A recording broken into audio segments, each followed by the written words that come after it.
Time is no longer money. Productivity is money, because during today's day and age, it is not about how much time you spend doing things.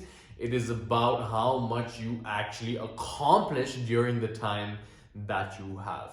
And in this video, you are going to discover the 7 essential moves on how to triple your productivity so that you can get more done in the next 12 weeks than you did in the last 12 months. Okay, I sincerely believe if you implement these 7 moves, that this is not just another video that you watch and consume and feel good about, but something that actually changes your life. Okay, because when I started on the personal development journey, I picked up my first book, I got hooked, I read through hundreds of more books, I watched through thousands of different videos on YouTube. But when over that time span of 3 to 5 years I observed my life, it was not all that different. The results were not all that different. The conditions were not all that different, because although I knew a lot, I did not do a lot, right? I knew what to do. I didn't change my behavior. My intentions were great, but my actions were lacking. And productivity is the ability to close the gap between our intentions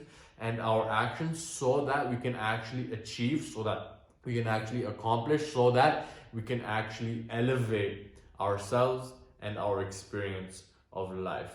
Okay, now the first essential move is to favor priority management over time management. So my niece was asking me the other day, she was like, what's your pet peeve? And I thought about this and I told her that my pet peeve is when people say that they do not have enough time. Oh, I would love to read books, I would love to improve myself, I would love to go to the gym, I would love to train martial arts, I would love to do X, Y, and Z, but I just don't have the time. And it's like, if you don't have time, what do you have? Right? You don't have time, what do you have? Because the only thing that matters is what you prioritize. Okay, it's not about not having time, it's about not having the commitment, it's about not having the priority. So this is really what it starts with, on getting clear with what your priorities are. Because if you are not clear on your priorities, then someone else's priorities will come above your own, and then you will make the excuse of not having time because you have these certain duties and obligations that are not something that you really want to do, because you never actually created the space to see clarity on what it is that you prioritize. Okay, we always make our priorities, we always make time for our priorities, right? And if you don't have time, what you are really saying is that you do not have the priority to do the certain thing. And if your health is not a priority, right? If your relationships are not a priority, if your own personal development is not a priority, if you do not prioritize that for yourself, breaking news, no one else is going to prioritize that for you. Okay, because the reality is we cannot really manage time. Because if we really look at the essence of time, not this mechanical time that we track on a clock that was invented by humans, but the time that was invented or came into being during the first instance of the universe at the Big Bang billions of years ago. So time has been there and it is going to keep on going. And it's difficult to grasp and truly comprehend the elusiveness and complexity of what time actually is. But what Einstein said is that time is actually the 4th dimension, and it comes together with space to form a 4-dimensional structure called space-time, in which the past, the present, and the future exist at the same time. So it's not that time is moving, it is that we are moving through time, and the only thing that we can manage is our priorities through time. Okay, very important that you grasp this, because if you don't manage your priorities, it is impossible to manage time. Now, the second essential move over here is to keep a time journal. Okay, this is so important, because if you do not measure something, it will be impossible for you to optimize it. Okay, and a time journal is simply blocking out a week. Okay, a week, 2 weeks, 3 weeks, a month, however much time that you think would be best for you. If you've never done this before, 1 week is a great starting point. And basically, to break up your day into 1 hour increments. I like doing 30-minute increments. If you want to do 1 hour increments, that's even better. Some people do 20-minute increments. And basically, to set a timer for 30 minutes and track what you just did in those 30 minutes, right? Maybe it's not a timer. Maybe you are more you're more estimating what you did in that time. but it's very important to have an overview of what you actually spend your time doing during a week so that you can get that awareness. Okay, man, like I just spent 3 hours watching Netflix. Oh, I just spent 2 hours binging YouTube videos. Oh, I just spent an hour scrolling my phone on this day. And that couples up over a week and you're like, shit, I just spent like 8 hours a day browsing and mindlessly consuming stuff on the internet without actually accomplishing anything. No wonder I feel so overwhelmed and under accomplished right now, because you actually get an awareness objectively of how you are actually engaging your attention through time. Okay, and this will give you an awareness of what your true priorities are. Okay, because what you say your priorities are is not as accurate as your behavior, right? Your behavior does not lie. And if you can assess and get an objective awareness of your behavior through a week, is when you will understand what your priorities are. And then again, going back to it, okay, how my behavior is exhibiting itself. Does that align with what I determine my priorities are? No? Well, that just means that there is an opportunity for me to further refine my behavior, to refine my rituals, to install the routines that allow me to live into the priorities that I said were important to me, rather than getting caught up in the priorities of social media, the priorities of other people, the priorities of the marketing, right? Because it starts with the priorities and then it comes down to, okay, how do I actually manage my time? And once you have that journal over a 1 week period where every single 30-minute increments you've tracked what you did, that is going to give you that awareness, and then that is what you can use to optimize moving forward. Okay? Because if you want to get to some place, you have to start with where you are right now, right? Because so many of us set these grand hopes and dreams and ambitions and goals, and then we try to go towards them. But the reality is that we were starting at a point that was very different from the one that we thought we were starting at.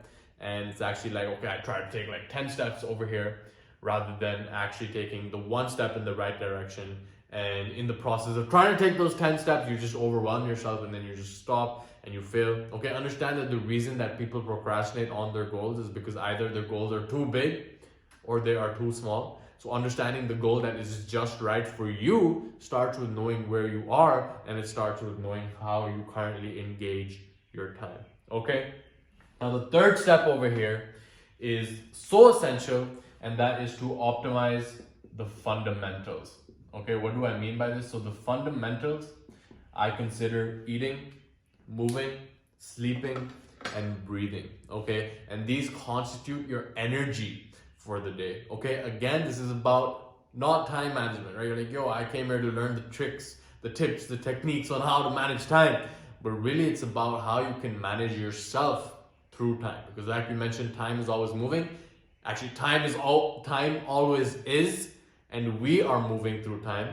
It is important to manage ourselves, because that is really the only thing that we can do. And if we can manage the fundamentals, if our sleeping, eating, breathing, moving is on point, then we have energy. And I'm sure that you can relate to a situation where you spent 4 hours doing something and you didn't get much done, versus spending 1 hour doing something and getting a lot done. And that is because your energy was dialed in, because your attention was there, because you could focus, right? Again, it's not about how much time you spend doing things, it's about how much you accomplish. And if your energy is not there, if you can't even crawl out of bed in the morning, it would be impossible to make the most of your days. Okay, and if you have high energy, if you have vitality, it makes it that much more smooth to actually narrow down your focus and actually bring your attention to what you want to do. Okay, energy is what you bring to the time that you have, right? So many times it's like the example of two people spending time together. They're a couple, right? And they go to a restaurant and the girlfriend's like, yo, you don't spend any time with me anymore. What she's really saying is not that I want your time. What she's really saying is I want your energy, because we just spent, 2 hours at a restaurant. We were both on our phones. Is that something that is important versus, spending 10 minutes with someone and being very, very present with them, right? So it's like, do you want someone's time or do you want someone's energy? Because you can have their time, but if you don't have the energy, they're scrolling on their phone, versus being with someone and present, right? Present awareness. And of course, if you don't have the energy, then it's impossible to do any of those other things, right? So think about that. The difference between energy management and time management. The difference between priority management and time management. Because so many times we're conditioned towards the wrong things, and then because of that, we chase the wrong thing, and because of that, we get the wrong results, and because of that, we tend to slip down the slippery slope towards, oh, I'm never gonna make it. I'm never gonna achieve my goals. I'm never gonna create the life that I love. But really, it's about reordering your thought process around this stuff so that you can focus on what will actually create measurable results in your life. Now, the fourth step to tripling your productivity is to create a weekly plan, okay? Because like they say, if you don't have a plan, you become a part of someone else's plan. If you fail to plan, you plan to fail, okay? Again, this relates back to priority management, but again, this is getting down more to the tactical side of things. Looking at your priorities for the 12 weeks, for the year, for your life, is getting narrowed down. Okay, what can I accomplish this week in order to accelerate my progress towards my big picture plan? And then once you have that week, scheduling it into your calendar. What activities, right? What activities can I schedule into my calendar that will allow me to accelerate my progress towards my overall priorities, okay? And then that weekly plan can be broken down into a daily plan, which can be broken down into daily habits, right? However you see fit. I mean, I have a whole program going around this stuff as well, but it's important to have a plan, right? And even if the plan is something that you did not follow through with, understand it's not something that is meant to be rigid, right? It is the golden mean between structure and flexibility, right? Having a plan, it's not meant to like be a shackles on your wrist and, oh no, if I don't follow this plan, then it's like I'm gonna be a failure. It's like, it's there to guide you, right? You created the plan so that you could be free to focus on your priorities, right? Rather than getting distracted. Because when you have a plan, you know what's important. And because you know what's important, you also know what's not important. And because of that, you can then focus on what will actually move the needle versus getting distracted all of the time. Okay, so it's so important to master the skill of planning, because I think every hour that you invest into planning, you save like 3 hours in productivity. That's from my own experience. That's from the experience of the men that I've worked with. Run this through your own experiments, right? Don't take anything that I say at face value. Run it through thorough investigation and experimentation of your own. But you will notice, I sincerely believe, that if you start planning your weeks, you start planning your days, you will have altitude and you'll be way more effective with how you engage yourself through time, and eventually be more productive as well, because you accomplish more when you plan more, okay? Now, the fifth essential move to triple your productivity is to eliminate distraction, okay? So Nir Eyal wrote a book called Indistractable, and he talks about traction and distraction. When we are distracted, we are off the track from our goals, from our priorities, from our plan. When we are in traction is when we are moving towards our goals. So again, that's why the order of these 7 steps is so essential, because each one builds on the next. And once you have your priorities, only then can you be clear on what a distraction is. Only then can you be clear on what traction is. And by eliminating distraction, I mean being more tactical over here. For me, it's really my smartphone, okay? And this is why when I'm working, my smartphone is actually in a different room. I don't even have access to it because I don't trust myself, okay? If my smartphone is lying around the corner, then I'm way more likely to just go and reach for it and just say that I'm gonna check it for 1 minute, and then that 1 minute becomes like 10 minutes, and then that becomes 20 minutes, and I just keep on going. I don't trust myself, okay? Same way with my laptop, because I do work from my laptop, and I tend to get distracted by YouTube, by email, by Facebook. I'm just gonna check it for 1 second, and then another notification comes up, I check that, and you know, this is the vortex that exists to suck out our attention. And to overcome this, I installed an app on my laptop called Freedom. Okay, I block all the websites. There are other apps and tools as well that you can install. Freedom is a paid tool. I think there's another tool called Self-Control. But eliminating distraction is basically not giving your brain the choice to engage in distraction. So whether that's your smartphone, whether that's your websites that distract you, get clear on what your distractions are. And you can only be clear on that once you know what your priorities are. And once that is in place, make it very difficult for you to actually engage in them. Okay, that's what I've done, and it allows me to stay focused and get things done and get things accomplished without getting off track. Okay, that's a tactical insight for you. Now, the sixth essential step over here is something that I have been working on recently. It's something that I know is necessary for me to get to the next level, because without this, we actually have something called superhero syndrome. We're trying to do everything on our own. Like, it's different when you're an employee, but if you are a business owner, when you're doing and working for yourself, then it's really about mastering the art of leverage.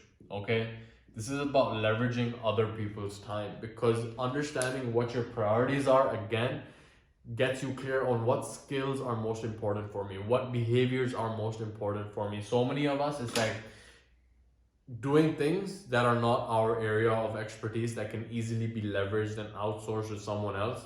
Like, if you're doing a lot of admin work, if you're doing things that are not an expression of the skills and habits that are most important and the most valuable, then you are leaving less time to actually focus on those activities. So what I mean is that if your area of expertise is speaking, but you're spending a lot of your time doing admin work and checking email and doing things that customer support, for example, that can be outsourced to someone else.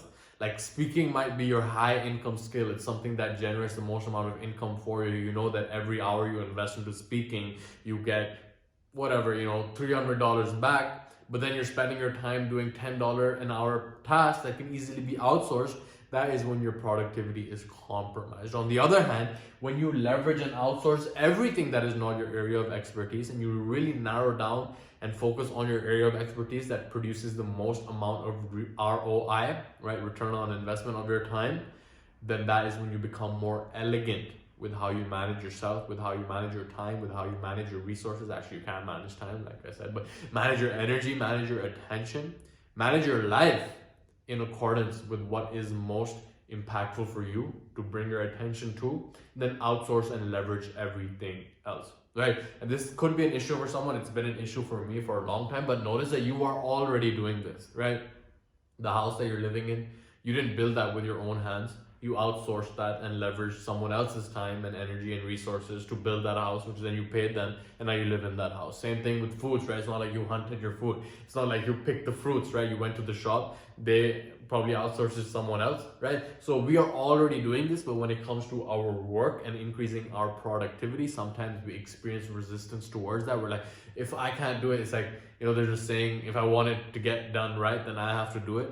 Well, that is really a splinter in our productivity, because if we begin spending our time into doing things that are not the most impactful activities, then we end up diminishing our productivity. Okay, absolutely essential that you get clear on that. And the final step could make all the difference on whether you actually implement this stuff, whether you actually follow through with this stuff, whether you actually get results with this stuff or not, and that is accountability. Okay, so many times we are clear on what we need to do, we're clear on what we need to say, what we need to exhibit every single day, what we need to get done, but when we don't have the accountability, then it's just so easy to let it through, right? This is especially the case when you are an entrepreneur, when you're working for yourself. When you're an employee, it's like, yeah, it's easy to live up to other people's obligations, but when you are an entrepreneur, then there's no one else to actually hold you accountable unless you install that into your life, unless you hire a coach that will come there and measure your performance and hold you accountable to your performance, or unless you have an accountability buddy, unless you have a circle of influence that is getting you to do the things that you know you need to get done. It is way too easy to delay things into the future. It's way too easy to procrastinate, and it's way too easy to just not be productive because you do not have that outside pressure to get you to do that right thing. Okay, that's my own experience. When I didn't have accountability, when I didn't have coaching, when I wasn't part of a mastermind, I was way more likely to just sit back, relax, push deadlines into the future. But now that I do have a weekly accountability meeting with a partner, I'm way more likely to actually follow through, because it feels strange and uncomfortable to talk to my accountability partner and tell him that I didn't do what I said I was going to do, right? Because as much as, I preach that, you shouldn't care what people think about you, for the most part, we can actually use that to our advantage, because we all do to some extent care what other people think about us. And if we can use that in a positive light and get them to think about us as productive, then we're way more likely to actually follow through with all of this. Okay, so leave a comment below letting me know which one of these steps is the most essential for you and which one are you lagging in the most right now. Okay, leave a comment below right now. Subscribe if you have not already, because it really helps the channel grow, and I release new content just like this every single week. Okay, I hope that this has been valuable for you. This is really a game changer if you implement it. And if you have been on this personal development journey for a while, I don't think a lot of this is new for you, but it's not about what you know, it's about what you do with what you know. And I sincerely hope that you implement this stuff and begin to become a productivity master. Okay, this has been Mo here. Once again, I hope this has been valuable for you, and I will catch you in the next one.